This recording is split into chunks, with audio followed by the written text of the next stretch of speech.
Gracias por continuar con nosotros en el repaso. Tú sabes, Maxi, que tenemos un invitado que lo hemos traído en momentos muy puntuales. Sí.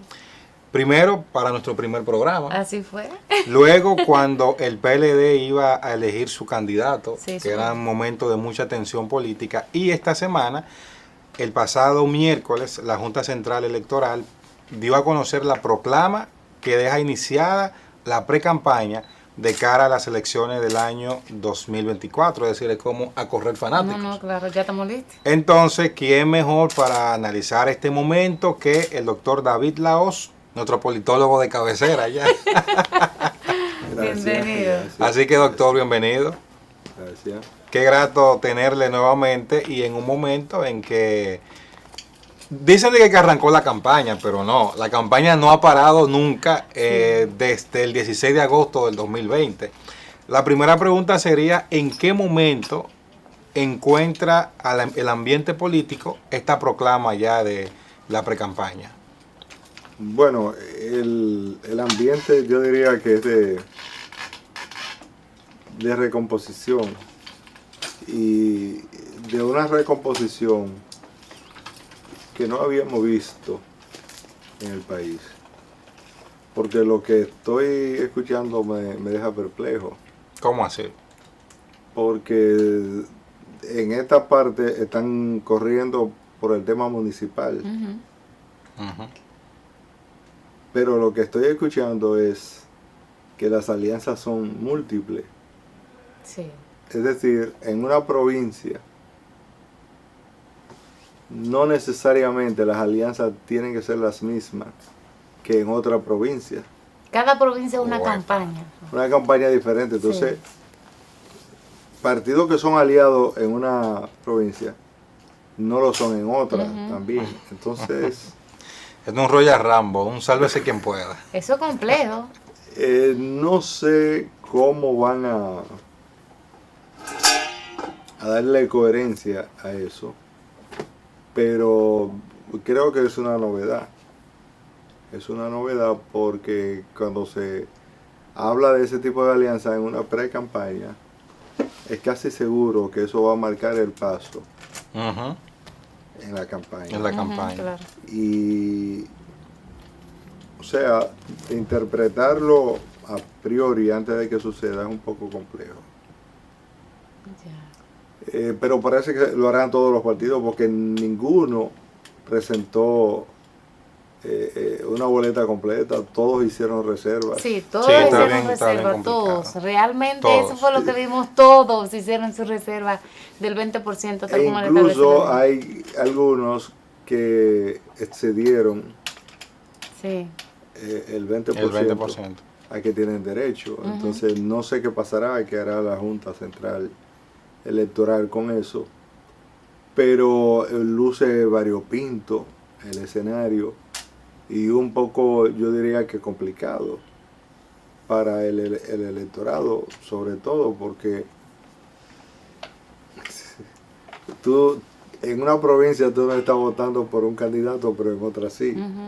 Entonces, es compleja la situación y creo que vamos a un momento nuevo. Ese es un dato. El otro dato es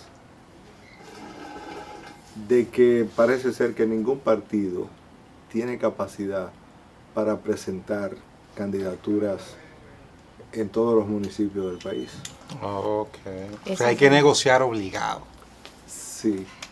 Y lo que pueda pasar en febrero va a ser el reflejo tal vez de lo que vaya a pasar ya en las elecciones Ese presidenciales. O eso marca el paso. ese es otro panorama porque no necesariamente, precisamente por la complejidad. O sea, si se dijera que ganara un partido, pero es que ahora está difícil, después que se cuenten los votos, decir que ganó un partido, porque es que con ese reparto, o sea, habrá que tabular muy bien esa información para decir quién y por qué.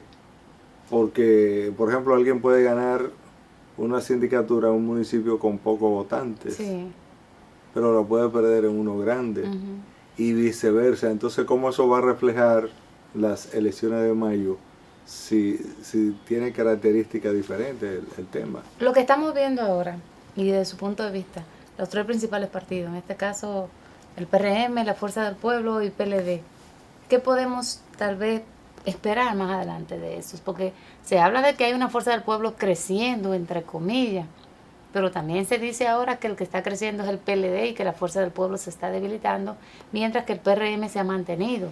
¿Cuál es la realidad de su óptica y lo que podría pasar? En las encuestas de ahora, yo no le doy ningún crédito a ninguna, porque son encuestas de trabajo, como se le dice, y de posicionamiento, es decir, son encuestas que buscan influir en la opinión pública hacia un determinado sector. ¿Usted cree en la última que publican antes de las elecciones?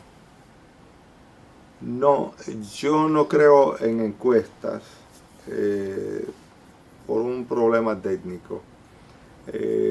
Yo entiendo que la política es un debate de ideas. Mediante encuesta se quiere reducir la política a números y se dice que los números son fríos siempre.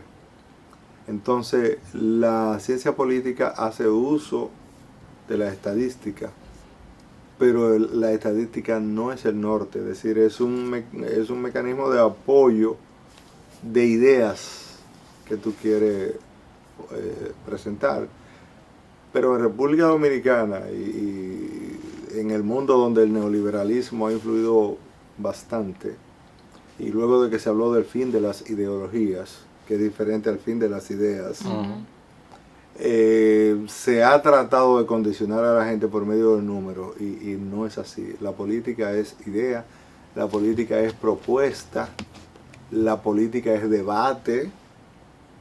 Entonces, en una democracia en transición, en una democracia en construcción como es la dominicana, lo peor que se le puede hacer es sustituir el debate de ideas y presentar números fríos. Eso es como matar la democracia, a mi juicio.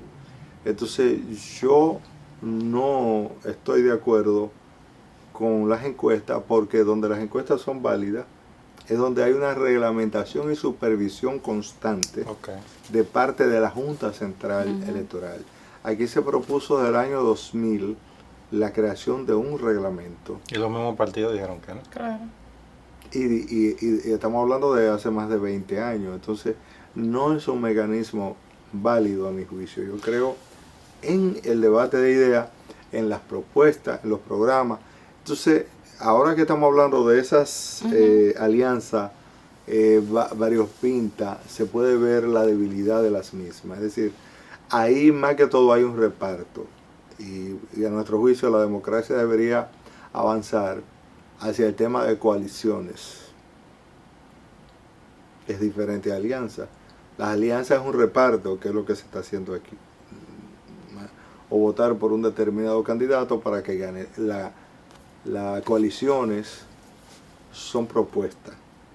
Y el espacio político que se le da a un aliado es para que ejecute su propio programa. Un gobierno compartido, como proponía Peña Gómez. No, un gobierno para que tú ejecutes tus ideas, donde hubo una alianza y decidimos apoyarte a ti para que tú apoyes. Sí, pero eso es más común. Pero hay una parte que el doctor no me la contó. Que quiero saber. Los partidos, ¿cómo están ahora mismo, desde su punto de vista? Sí, con toda esa alianza y todo lo que se está dando, ¿cuál es la realidad? Porque quieren venderle a uno una cosa que tal vez no es lo que... Entonces, ese debate está ausente, el debate de ideas. Entonces, desde ahí, yo entiendo que la democracia va perdiendo. Y lo que hay es el tradicional clientelismo político.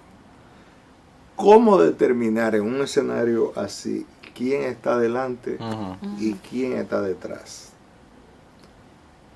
Esa es una pregunta muy difícil de responder, porque la política es más descriptiva que prescriptiva. Son dos escenarios diferentes. La política te explica el hecho sucedido, pero el que va a suceder, la ciencia política no te lo explica. Ahora, lo que sí se pueden presentar son variables. ¿Cuál es una variable constante? Que actualmente, como hay una situación de inflación en el mundo, casi todo el que está en el gobierno ha sido desplazado. Ok. Esa es una variable. En un ambiente de guerra, en un ambiente de inflación, en la etapa post-COVID, todo el que está en el gobierno ha salido, ninguno se ha quedado.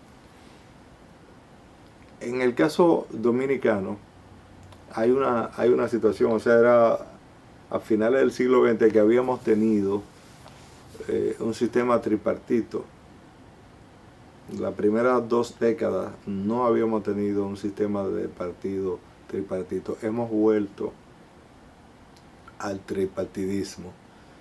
Entonces, dividir 100 entre 3 Es más difícil. y que alguien saque el 50 más 1, Casi imposible. eso da segunda vuelta por donde quiera. O sea, la matemática lo que da es segunda vuelta. Sin embargo, en el posicionamiento del que tiene mayores recursos, que es el que está en el gobierno, aparece el presidente con un posicionamiento y el partido de gobierno con un posicionamiento. Pero en la calle eso no es lo que se observa. En la calle hay un repunte, yo no sé si de Leonel, o sea, porque decir que es de Leonel, pero sí contra el gobierno. Es decir, la gente se está quejando de la inflación. Entonces, esa queja por el tema de la inflación se nota en 2 sectores clave y que son mayoría. Se observa en las mujeres. Y la respuesta es porque las mujeres son las que van al colmado, las mujeres son las que llevan el presupuesto hogareño. Entonces, cuando tú te preguntas, ¿y qué porcentaje de votantes son las mujeres?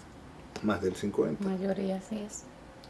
El otro segmento que dice sentirse mal con la situación es el de los jóvenes.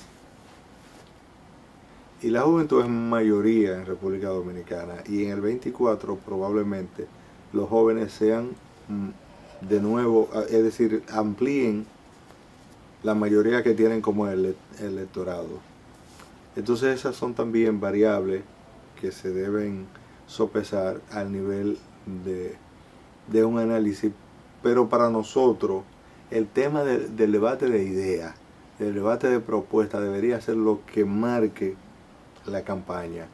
Y creo que los medios de comunicación y los politólogos tenemos que hacer el esfuerzo de que la democracia tenga un contenido y tenga una fortaleza.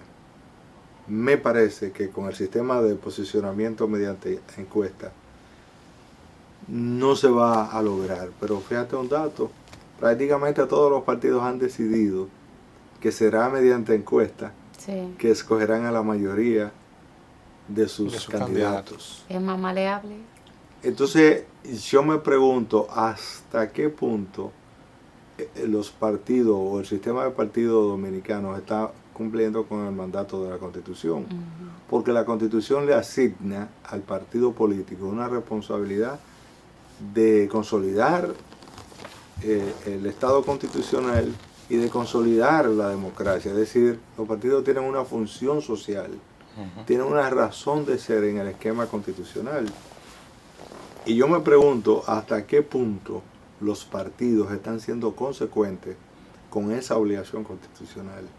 Y es de lo que desde la ciencia política nos trae lamentando. Y decimos que lo lamentamos porque se dice que la transición de dictadura a democracia dominicana comenzó en el 61.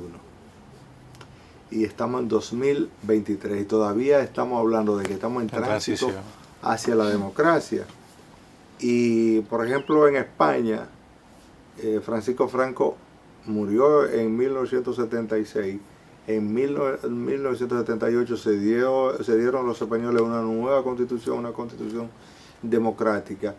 Y se dice que ahí mismo terminó la dictadura. Y entonces en España se tiene una democracia operativa y funcional.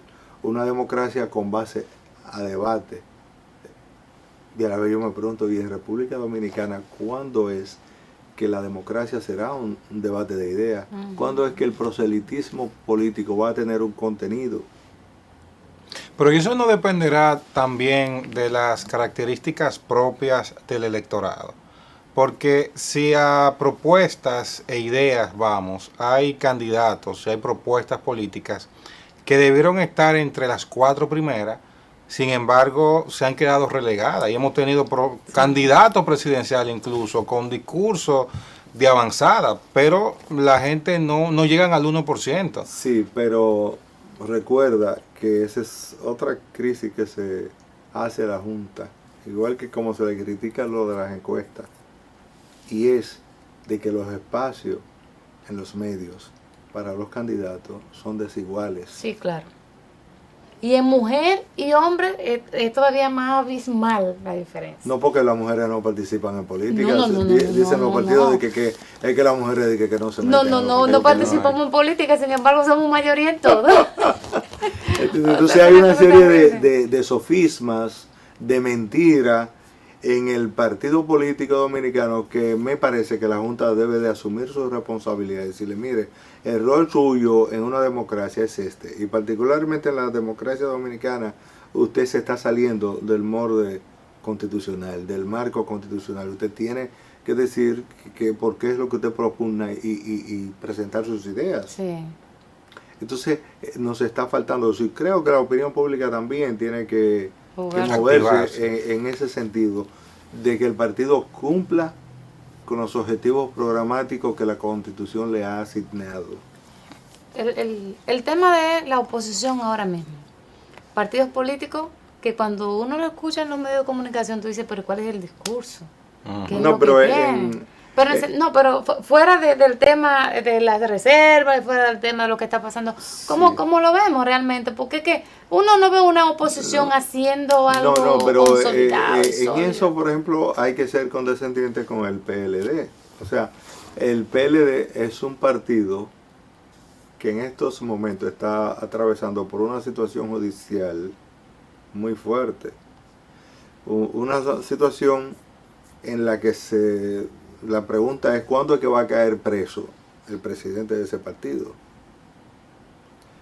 Y tiene que ser así porque son muchas las interrogantes que hay en torno al líder político que dirige el PLD. Liderazgo que es sumamente contradictorio porque él se mantiene en la presidencia, pero es una persona que, de acuerdo a la Constitución, tampoco tiene futuro político, porque no puede terciar ya la Constitución lo jubiló, para usar un término.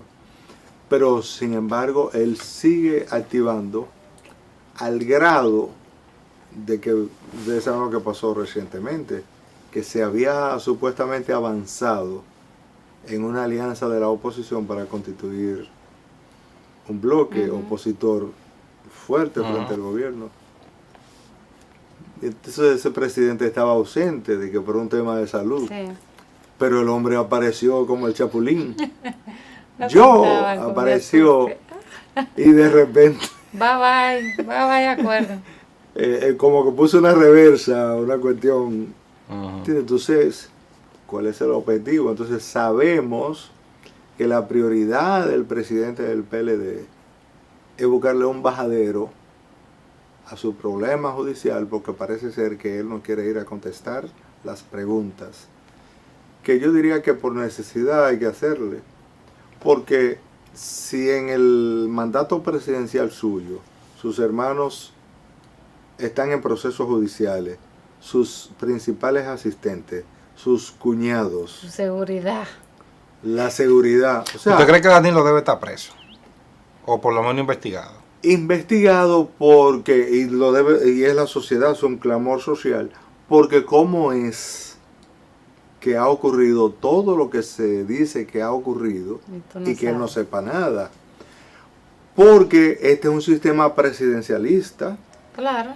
Para bien y para mal, se supone que lo bueno se le pega al presidente, pero también lo malo. O sea que con esa lógica, el presidente Abinader debería responder de lo que ha pasado en educación, que pero claro. Es que esa es la democracia. Y a eso es que se llama transparencia en democracia. Y por eso es que decimos que todavía estamos como en transición de dictadura a democracia, porque a nuestros dirigentes como que se les olvida que es construyendo una democracia que estamos. Y entonces les sale un Trujillito de adentro.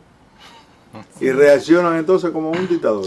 Doctor, se nos termina el tiempo. ¿Cuáles posibilidades ve usted que hay en el panorama político para que se estructure un bloque opositor más adelante? Teniendo en cuenta lo siguiente, que ¿tú te acuerdas el bloque progresista que era sólido con el PLD? Ahora ese bloque está casi en su mayoría con el Partido Revolucionario Moderno. Sí, claro. O sea que se debilitó ya ese bloque, el otrora bloque progresista, y ha sido convencido por el oficialismo. Pero las cabezas visibles de la oposición, las más fuertes, PLD y Fuerza del Pueblo, ¿qué posibilidades siente que hay para una conversación, una alianza para estas elecciones en febrero y luego más adelante? Sobre todo entre esos dos partidos. Y si esa alianza no significaría tal vez la desaparición de uno de esos partidos, de darse. Uno se traga al otro, piensan algunos. Mire, desde el oportunismo político, que es lo que está primando en el bloque del gobierno, es puro oportunismo, no hay propuesta ni hay nada, sino puro oportunismo político. Analizar eso desde las ciencias políticas es muy difícil, porque eso no entra dentro de la lógica, eso es un tema ya fuera de la ciencia. Tigraje. Eso queda ya en la política práctica. En cuanto a los dos partidos de oposición, fíjese, es que el problema siempre fue un problema en la cúpula. La OTAN era que lo decía. La OTAN. Siempre fue en la cúpula, pero es un problema difícil de desenredar, porque el responsable de eso es el propio Leonel Fernández más que Danilo Medina. Sí. ¿Por qué? Si usted se remonta al 90, las elecciones de 90, el profesor Juan Bosch dio notaciones claras de que no quería a nadie del comité político y buscó uno de la base del partido de la ciudad de Santiago. En el 94, el profesor Juan Bosch de nuevo mostró la constante de que desconfiaba por completo de todos los que estaban en el comité político, y de nuevo escogió como su compañero de boleta a uno que no era del comité político. Entonces, Leonel Fernández no fue consecuente con la línea trazada por el liderazgo histórico de su partido. Y en términos de Maquiavelo, cometió un error elemental, porque en lugar de cumplir con la tradición, en lugar de cumplir con el mandato de las bases y del líder, lo que hizo fue que se alió a esa cúpula corrupta y trató de engordarla, y la engordó hasta la saciedad, pero rompió los principios de manejo de la política de Maquiavelo, que es el padre de la ciencia política. Entonces, desde ese punto de vista, él es el responsable de la situación que se dio a nivel de cúpula. Ahora, todo parece indicar que él persiste en el error. Y yo lo digo por una situación sencilla. Él ha dicho que todo el que decida venir a la Fuerza del Pueblo viene con su rango de general. Sí. Es decir, no hay una autocrítica. No hay un mea culpa. No hay una disculpa ante la población de decir me equivoqué y esta gente debe ser sancionada. Entonces eso crea escepticismo en las bases de la FUPU y en la base Le del diga PLD. así, que yo no le gusta que le digan fupu, doctor. Porque resulta que los dirigentes medios se sienten mal con que el proyecto histórico de Juan Bosch haya sido destruido por Danilo Medina y que encima de eso se piense que Danilo Medina tiene que quedar sin sanción por ello. Obviamente Danilo dijo que él haría lo que nunca se había hecho en el país y cumplió su palabra de ese punto Doctor, de vista. usted, lo siento, ya terminamos, pero ya un minutico final. Lo siento muy duro con Danilo. ¿Usted entiende que la sanción correcta sería expulsar a Danilo del PLD? Es que en un debate de ideas y la democracia exige que se debata y lo que salga de ahí Claro, claro. es lo que decida la mayoría. Pero el quedarse con esa espinita no le hace La bien. espinita para el PLD es Danilo Medina. Pero claro, claro. Y sigue accionando porque le digo, ese retorno inesperado de la cita médica a romper una posibilidad de alianza, óigame, eso hizo que Francisco Javier por lo Saliera menos... corriendo. Gracias, doctor. Doctor, gracias por habernos acompañado. David Lahoz ha estado con nosotros, como siempre, compartiendo reflexiones importantísimas sobre el acontecer político de la actualidad y, como decía Peña Gómez, mirando un chin más para allá de la curva. Ustedes quédense que todavía tenemos más en El Repaso.